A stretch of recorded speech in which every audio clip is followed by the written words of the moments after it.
Right, good morning everybody, and welcome. This is the difficult bit where I have to try and quieten you down because you're all having too much fun talking to each other. So welcome everybody. My name's Stephen Evans. I'm the Chief Executive of the Learning and Work Institute. It's great to welcome you to the 2022 Employment and Skills Convention. First time in person since 2019. It's great to be back in person, isn't it? One person cheer, thank you. So hopefully you've all had a gloriously unhealthy pastry outside, and I guarantee you that lunch will be better than anything Matt Hancock's eating at the moment as well. I've set the bar low there. So a couple of bits of housekeeping first. So there's no planned fire test today, so if the fire alarm goes off, please follow the green signs and any staff that are directing you out. Please keep your badges on at all time and your valuables with you, it says here as well. So keep your badges on. Mobile phones, please keep them on, but please make sure they're switched on to silent. I double-checked I'd followed my own instructions a minute ago. And the reason you can keep them on is because we're very keen that everyone tweets away if you're on Twitter. So please do use the hashtag EmpSkills22, which very handedly is printed in massive letters behind me there. So please do tweet away during the course of the day. A huge thank you to everyone who supported the convention today as well. So in particular to Shaw Trust, who are our headline sponsors, to the convention sponsors, Clarion Futures, Youth Futures Foundation, City and Guilds, and the Chartered Management Institute, to the convention partners, the AELP, IRSA, the Institute of Employability Professionals, and the Association of Colleges, and also to our supporters, the Edge Foundation, great breakfast session this morning for those of you able to attend that, the West Midlands Combined Authority, Twin and Beam, and all of the exhibitors that hopefully you've seen next door. And if you haven't had a chance, please do go and have a look at all the exhibitions I think they're next door-ish. I've lost my sense of direction already. So please do take a look at that. Now, the list that I've gone through there shows quite how many people have helped to put this convention on, so we're very grateful for everybody's support, which enables this to happen. Now, a couple of words by way of background as well. So, as I said, this is the first time we've held this convention in person since 2019, and back then, Theresa May was the Prime Minister. A pandemic was something that you read about in history books, and you didn't have to take out a second mortgage to get a tub of Lurpak. So it's fair to say that a few things have changed, and mostly for the worse. That's the depressing bit out of the way. I'm going to get more uplifting now. So there's been lots of change. Actually, the labour market overall has been fairly resilient given all that stuff that's been going on. So the furlough scheme helped to save millions of jobs through the pandemic. So we estimate there'd have been another 2.5 million people out of work if unemployment had followed the path of economic growth. Employment has drifted down a little bit in the last year or so, and particularly lots of people over the age of 50 and lots of people with long-term sickness leaving the labour market altogether. And our research shows that lots of employment support doesn't reach those groups. So only 1 in 10 out of work over 50s or disabled people gets employment support each year. Now, actually, there's lots of people in this room delivering that employment support. One of the things we want to talk about today is what's working, what else could we do, and how do we get more of that support to people so that employers can meet the needs that they have. We've got a very weird labour market where employment is still below pre-pandemic levels, but employers are struggling to fill all their vacancies and real pay is falling quite significantly. How do we change that? And how do we do that through national action, but also locally driven and locally led action as well? So we're going to talk about that during the course of today. And why does any of this matter? Well, the Chancellor is going to be standing up at some time this morning. I can't believe the Treasury didn't consult our events timetable before scheduling that. So thanks, Chancellor. But he's going to be standing up and talking about quite a serious situation with the needing consolidation in the public finances. So again, the uplifting bit is you're all going to be paying more taxes and there's going to be less public spending in the future. But we can get away from that. We can prevent that happening. We can have a better future. And the way we do that is by going for growth. So Liz Truss that was a weird month, wasn't it? Does anyone remember? So Liz Truss was absolutely correct that we need to get the economy going. We need to get growth going. The way we do that, or some of the ways we do that, is by investing in skills, because that helps people be more productive and get more jobs, and by investing in employment support, because that helps more people get into work and helps employers meet their needs. So we need to extend employment support, we need to create good quality jobs, and we need to improve people's skills together, both nationally and locally. And that's good for the economy, but actually, I was discussing with a few people this morning and last night quite how much that changes people's lives as well. So some of the people you're going to hear from a bit later today, but also lots of the people you work with every day, their lives are being changed by getting good access to learning, good access to employment, good access to get on at work as well. And those stories of how people's lives have changed are, I think, part of the reason everybody in this room gets up every morning and help to remind us why we do the stuff that we do. What we want is more of those stories and more of those people helped. And that's what we're going to try and talk about today. Now, that's probably, I think, more than enough from me, because we've got our first keynote speaker waiting in the wings. I'll say a bit more about this as we go on through the course of the day, but I think that's probably enough by way of introduction. Now, we talked about the fact that we need to look at national policy, but also we need to look at local and regional policy and delivery as well. And we're here in the West Midlands, so I think what better way to start than by hearing from the Mayor of the West Midlands as well. There's lots of stuff going on here about regeneration and investing in growth and trying to link people into those jobs and into those skills as well. So we're very grateful to the support of the West Midlands Combined Authority for today's event, and we're very grateful to the Mayor of the West Midlands for joining us this morning. So please welcome to the stage Andy Street, the Mayor of the West Midlands.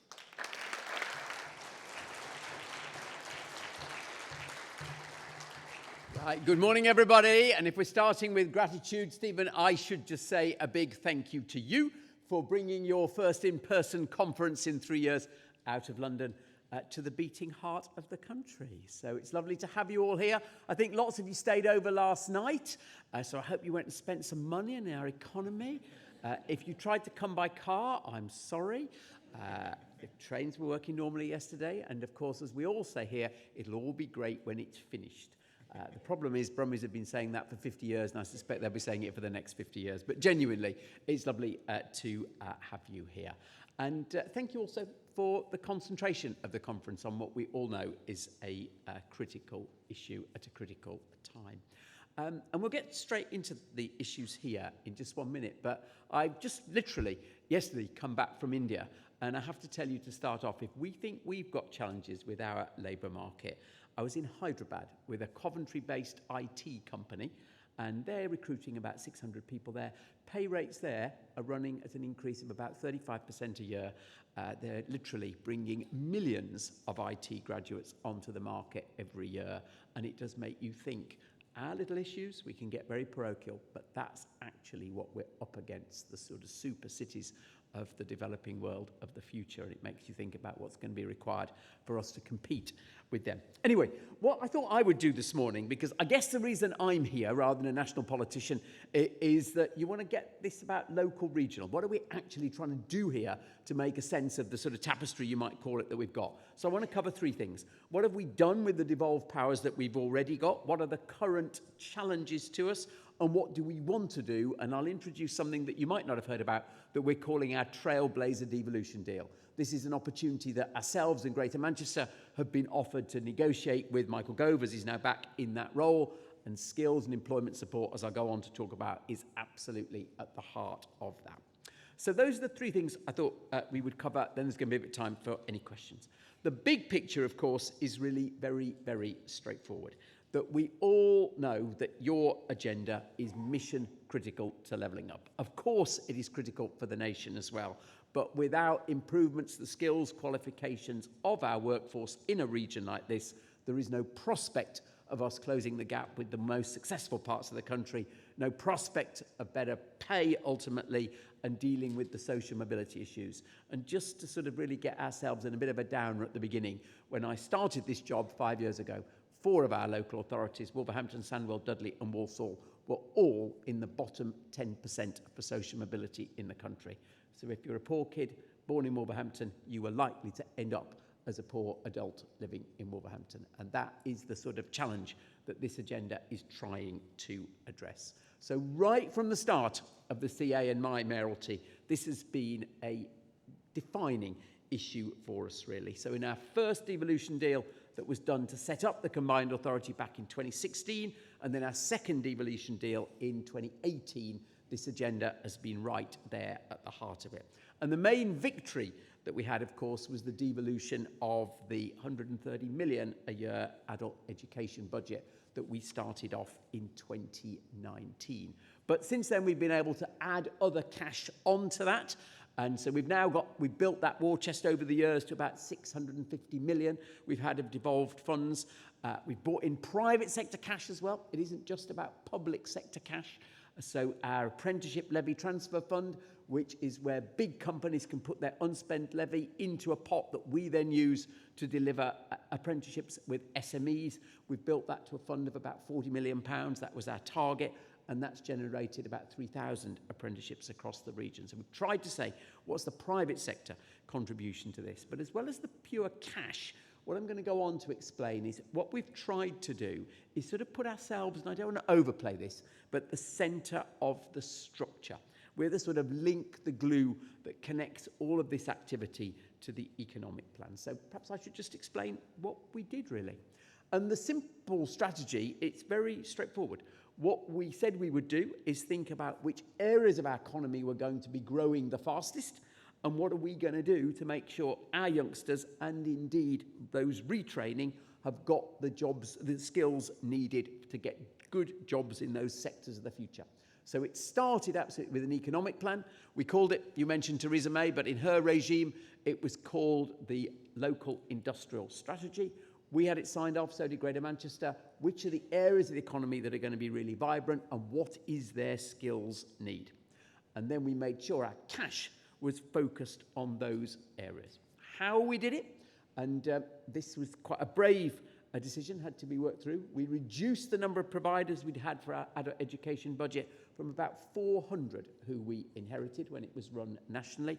Lots of them, and I don't want to be rude to anybody, but frankly there wasn't a lot of value added by this from their programmes. It was low level, it was probably run away from the West Midlands. That number went down to 50. So a huge rationalisation, as I'm sure you can imagine, some tough discussions with providers. And the focus was very much on level 2, level 3 and indeed above, and about the sort of what you might call in your language the pathways, the progression pathways in those areas. We took a very collaborative approach. I hope anyone you'd speak to in the West Midlands would say that's what's been done. As I say, we were the glue between the employers identifying what they needed, our universities, our colleges and our private providers.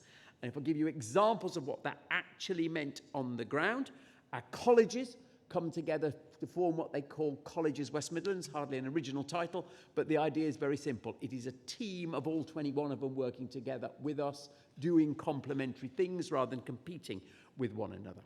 And then we were trying to be responsive to employers in the sectors where we saw great growth with our sector-based work academies, for example, looking at specific areas for training like health, looking particular new sectors as well. So pleased with what we're doing over electric vehicle maintenance and provision, say Wolverhampton College, for example.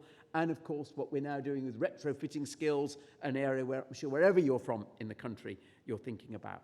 And we've also, think again of Hyderabad, we've thought about digital. Everything is now digital. So we've increased our digital provision by over 2/3, and we pioneered the whole digital boot camp structure here in Birmingham as well.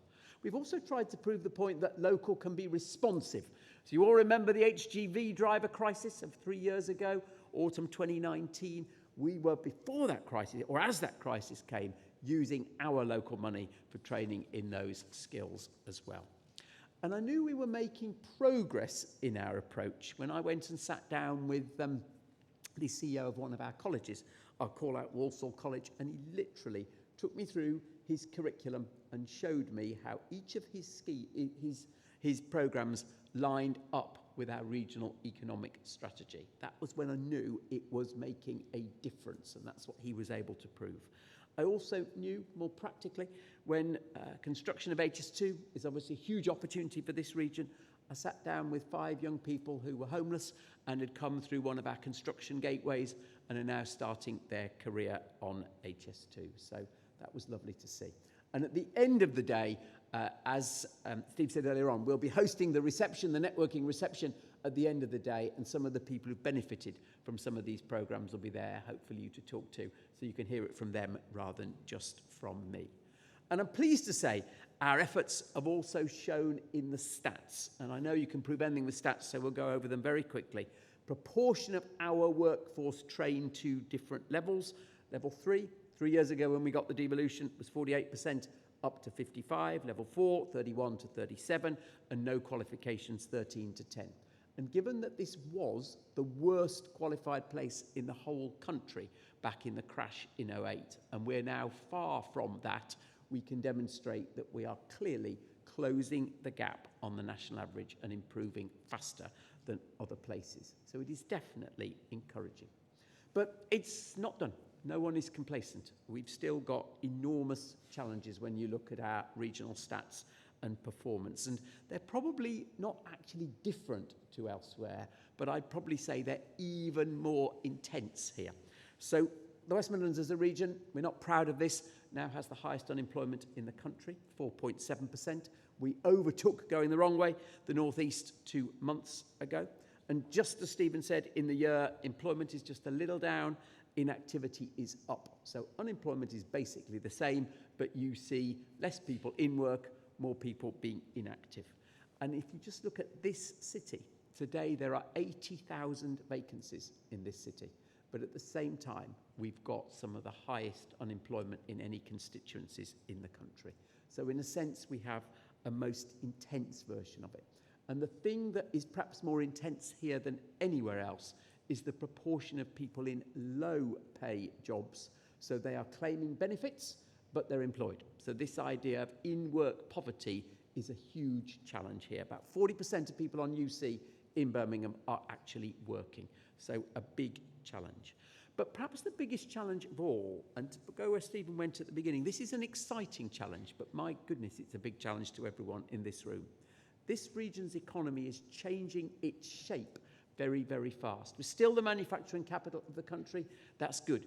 But everyone can see that is under challenge. But we're becoming the second tech area of the country. Fastest growing tech area after London. And just in the last year, our tech economy increased by over £3.8 billion. So the issues of shortages in these growing areas, whilst we've got people with stranded skills, are very, very acute here. And that's what takes us to what we're now suggesting we should have in our Trailblazer devolution deal. And this is the debate, literally, it's current with Michael Gove at the moment. As I say, it's us and Andy Burnham in Greater Manchester. And we're not just doing it for ourselves. We're doing this because, as Gove said back in February, we want to get it right in these 2 places. Hopefully, then it's a model that can be rolled out elsewhere. Again, it all starts with what's our plan for growth? Which are the areas of the economy here that are going to get us back to being what we were in the last decade, the fastest growing place in Britain? So fastest growing but highest unemployment, something really ironic in that. You can see again the changing shape piece. So we've got our sectors that we're going to do really well in: tech, future of housing, med tech, professional services. Goldman Sachs coming here and basically saying we'll take anyone who's got the right skills.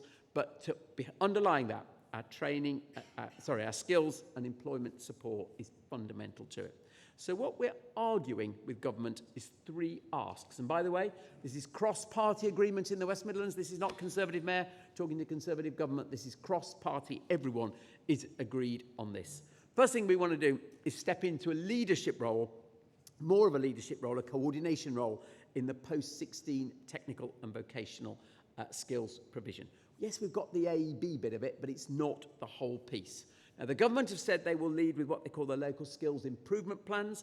I happen to think that is right because it puts real power with the employers. But the question for the government is, whose job is it to manage the response to that? How do we stop that being fragmented, ineffective, And we are saying it should be our role, clearly, regionally, to coordinate that response. And what that means practically is post-16 technical and vocational education should be our decision as to what the total offer should be. What's the new provision? How does it work with level 4 and 5 delivery? What control is there over the capital investment in the region? So the Skills Development Fund, why should it be that the civil servant in Whitehall is deciding that rather than people on the ground here?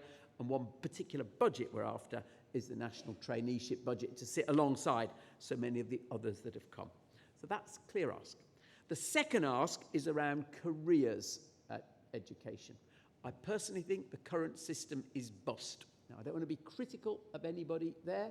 Lots of brilliant people work very hard in their individual bit of it, but there is not a standard. There are some outstanding examples of career education across some schools in this region.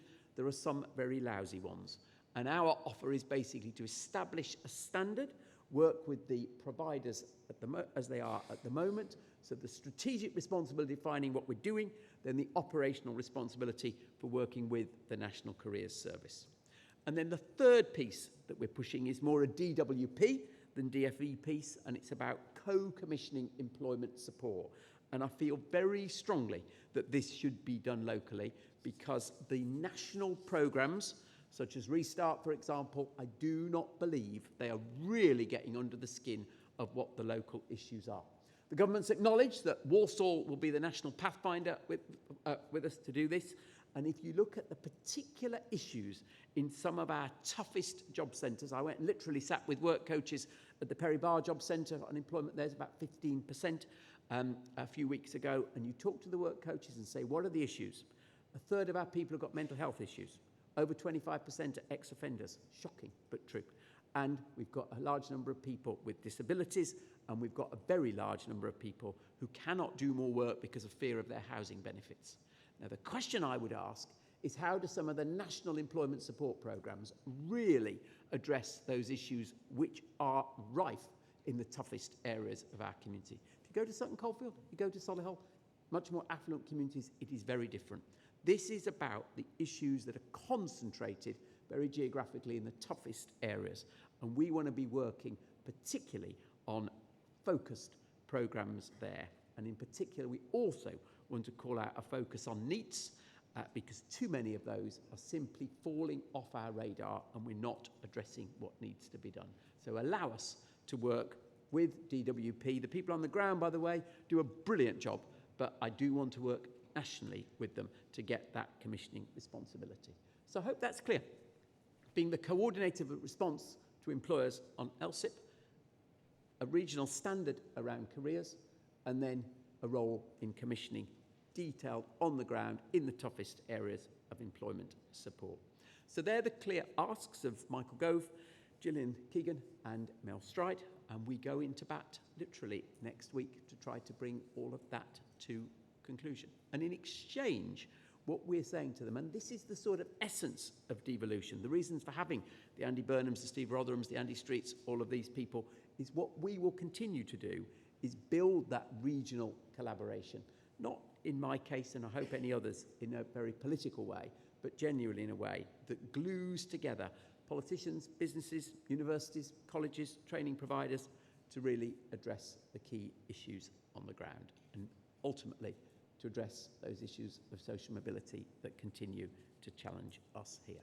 So thank you for allowing me to lay that out, and thank you for discussing it all today, because I hope quietly you will be able to continue to press behind the scenes to say they're not wrong in their idea, that basically some of this has to have a local, a regional way of addressing the underlying issues. Thank you very much indeed.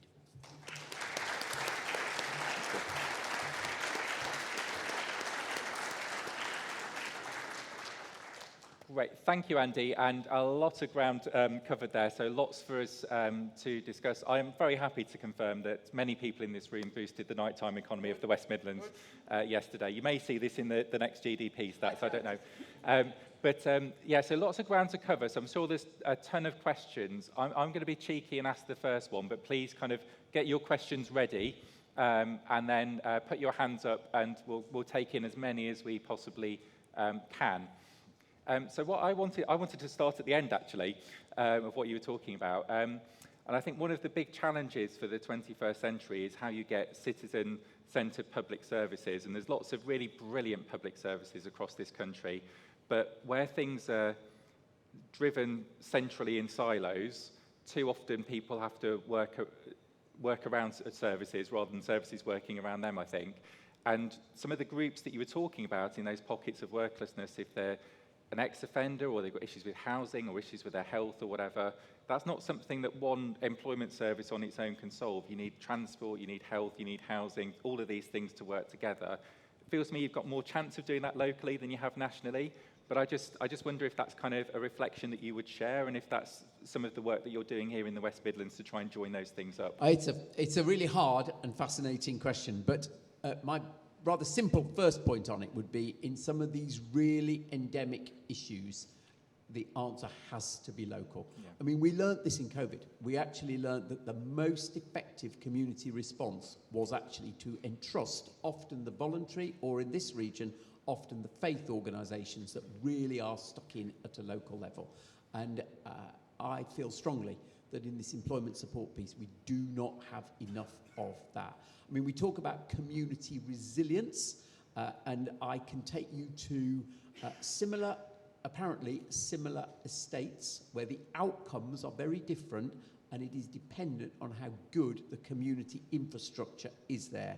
So I'm thinking of Wolverhampton, one brilliant area where the sort of local community have come together with a provision that is genuinely outstanding, does all sorts of things, including, you know, the food bank. There would be the place you go for training support, and then an adjacent place very similar doesn't have it. So the answer has to be about building up this local community resilience. Yes, no, I think actually I said employment services. We probably need employment networks of all those trusted organisations, I think. Can we see some hands if you'd like to ask a question? Just probably just say, so this isn't just words, one thing we are trying to do is actually contract formally some of these community organisations. I'm thinking of a brilliant one in North Birmingham, for example, in a really quite tough area, that they are provided for by the WMCA to carry out some of their services. Great. No, that's brilliant to hear, because very often it's like hand-to-mouth funding for those sorts of organisations, isn't it? And you spend so long chasing the funding, you can't do the work sometimes. So that's brilliant. If I can also ask you, by the way, so I've got two hands. I'm going to take the two questions in order if we can. There should be a microphone possibly coming. So there's one in the middle here, please, and then one on the end. So there's a microphone on the way, and if you could introduce yourself and just say where you're from as you ask your question. So we'll start on this table and then we'll go over there. Hi there, my name's Caroline MacDonald, and I'm actually from Birkbeck in London. I am a Brummie who defected to the south many years ago, so it's blooming great coming back and having these chats, I won't tell there. It's weird obviously having a London-based university up here today, but it's because we're looking at ways of, like, I suppose, liaising with Birmingham around our expertise of working with adults and mature learners in particular. And one of the things I just wanted to highlight with two things is that we obviously talk about universities as partners in these regional developments and these grand plans, etc. But actually they have very large social mobility drivers of their own to achieve. Correct. And I suppose I want to not speak out on just behalf of the university sector here, but to flag that they have a vested interest in that social mobility agenda as well, mainly through their access and participation plans specifically. So I'd like to, hopefully through today, hear a bit more about that linkage more with universities and the regional value. They're not just deliverers of learning per se or research, etc., but they actually have quite big commitments through their regulator, the Office for Students, to ensure that they are responding to the regional challenges that you've mentioned, like Perry-Barr, for example, and all that, and, you know, being more hyper-local and responsive in that way. So I just wanted to put a shout out for universities in that context. It's a really good point. Just to say, first of all, though, the fact that you are a refugee coming back, it sort of illustrates the underlying point here. I'm not going to be rude and ask you how old you are, but I'm a Brummie who's older than you. No, that would be rude. But my suspicion is that you probably left this city when most people at 18 assumed that if they wanted a good career, they went to London. The whole point that we are trying to sort out with this issue of good jobs and having a number of the top-end employers is that isn't necessary. And that, again, is if you try to define levelling up, that would be one of the things that just, if I said a group of 18-year-olds in the pub or the shisha bar or whatever at 18 would be discussing, it would be, can their careers be fulfilled here? And we genuinely have made a lot of progress on that, because if you now take a group of 18-year-olds in this city, we did it fairly recently, about 70% of them said, I will fulfill my career here. So there is progress on that refugee point. On to universities, though. You're absolutely right, and universities are ranked by their contribution to social mobility, and something I'm very proud of. Aston, which is, of course, the second university in this city, is the second best in the country for social mobility. And one thing we've made real progress on with the VCs here in the last few years is talking about their contribution to the communities that they serve. So if you go right back to the strategy formations of our universities, and let's be honest, if you're Warwick University, International Research University, you're doing something slightly different than if you were Birmingham City University. But in the heart of their strategies, much more clearly now, is their contribution in terms of a driver of social mobility for the communities that they serve. Best example of this probably, although they're not as high in the rankings as Aston, is Wolverhampton, where 80% of the people, youngsters in the Black Country who go to university, go to Wolverhampton University, and 80% of their students are from the Black Country. So it could not be clearer, their contribution to this agenda. Just to say, and that I totally agree, and I think that I was going to give a big shout out to Wolverhampton, because I think they are brilliant at what they do for their local residents as well.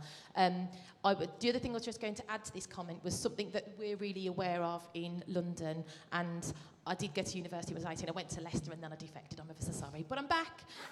Is around inequalities impact. So I think what's really interesting about all these developing areas and these drivers around the green economy and digital skills, etc., is something we're really conscious of, is about the disparity between different types of people that are going to go into those particular sectors.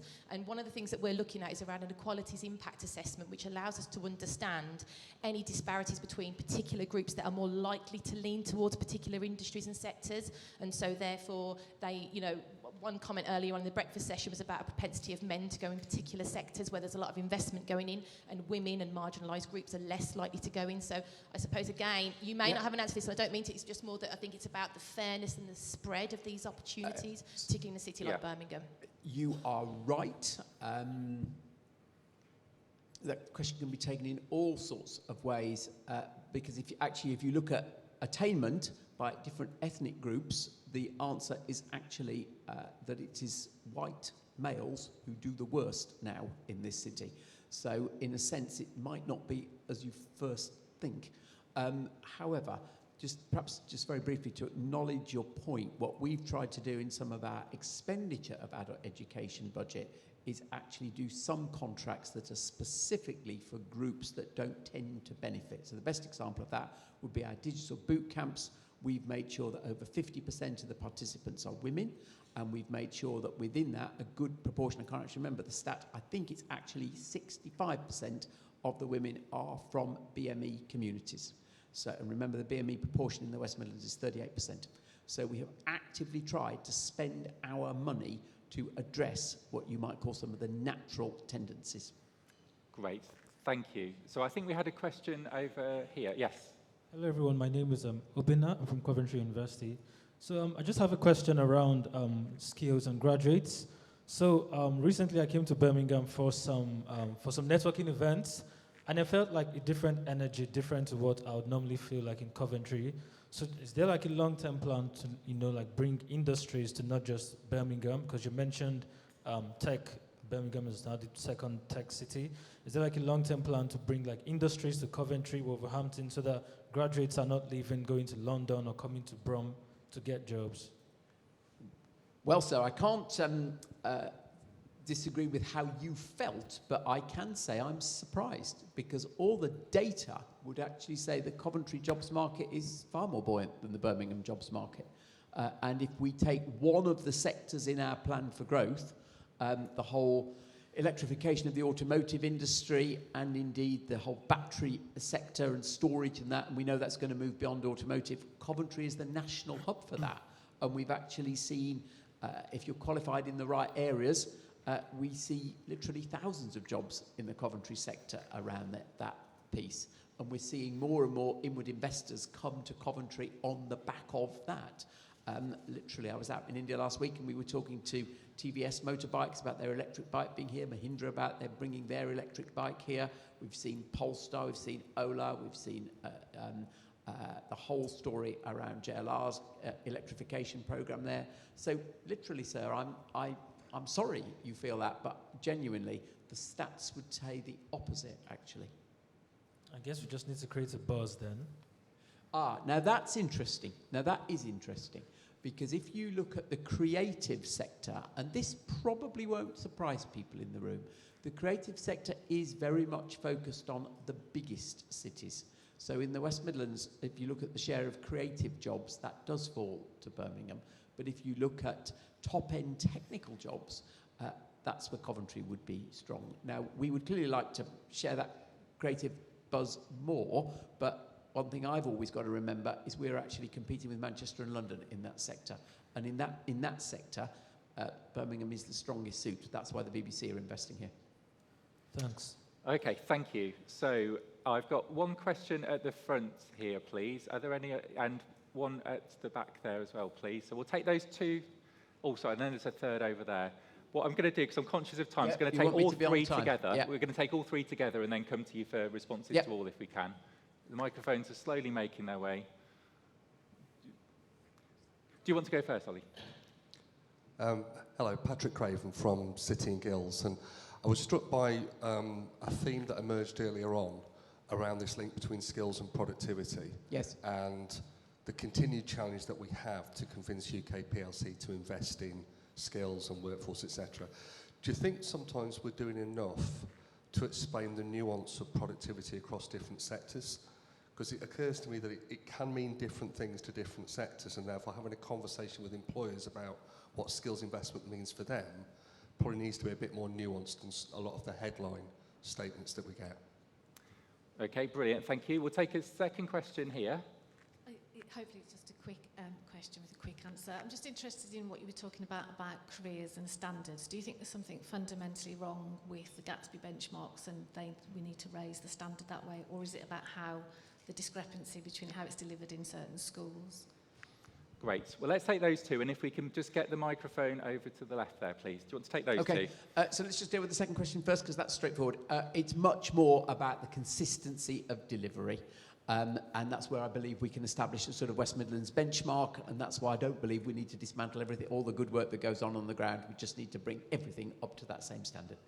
Now, the question at the back is absolutely fascinating, because, you know, any politician in London would say this goes to the heart of Britain's dilemma over the last 15 years.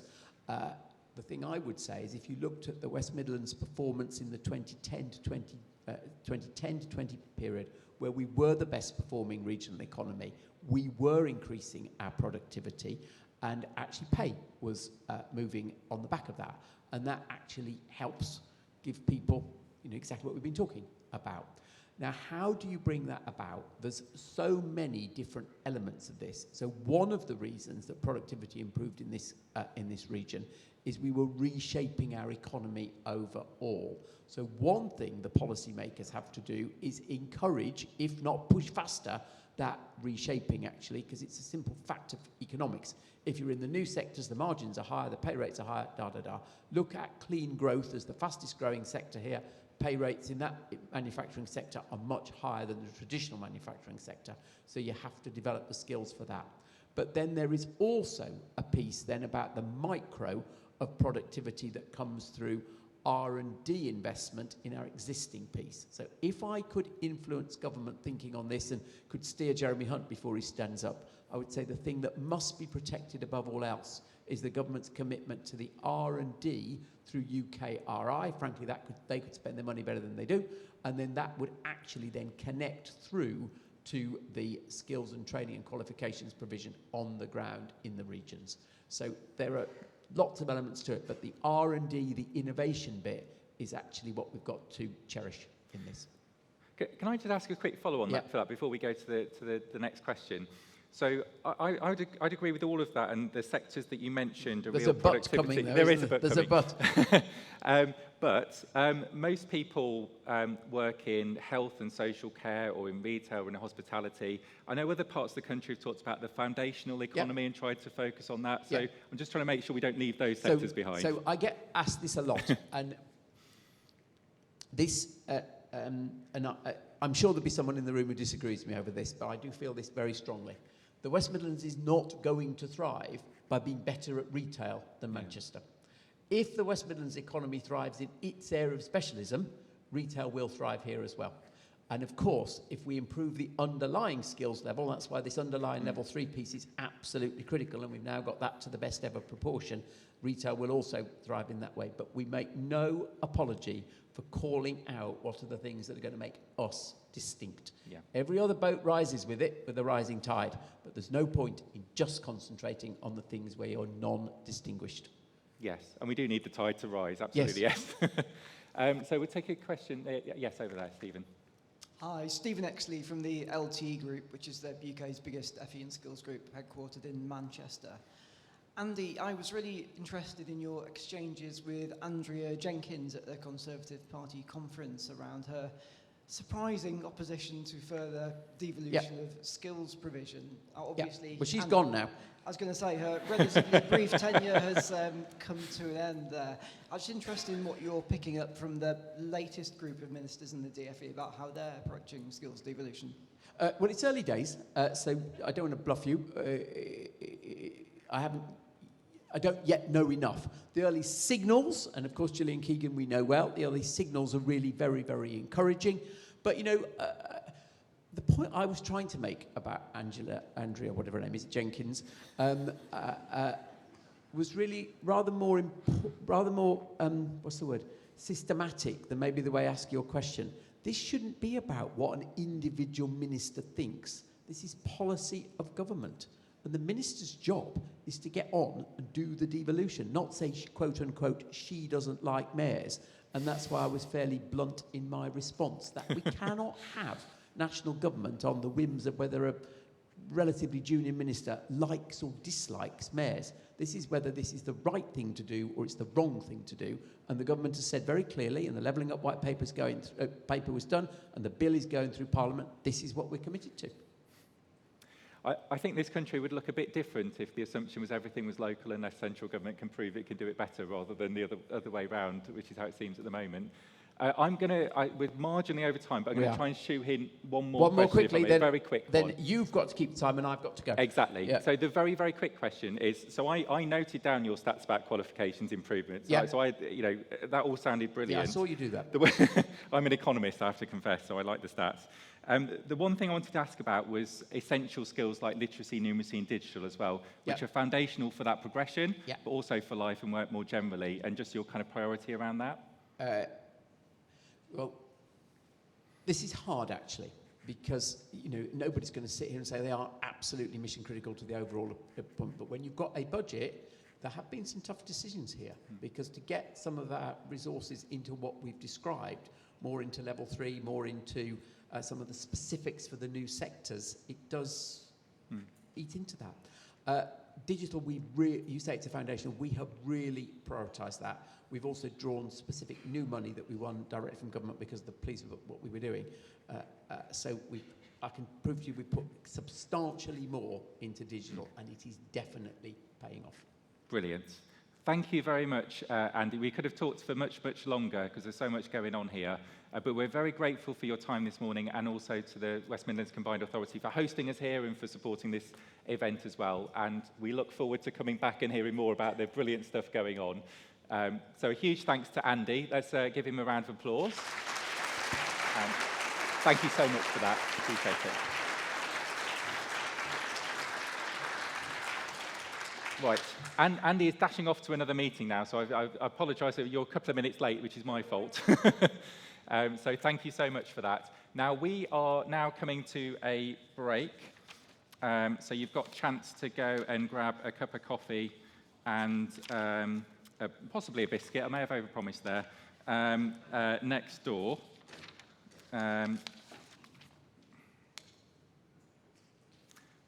Sorry, can the team confirm I've got that right? So I've got 2 contradictory things in my briefing. Thank you.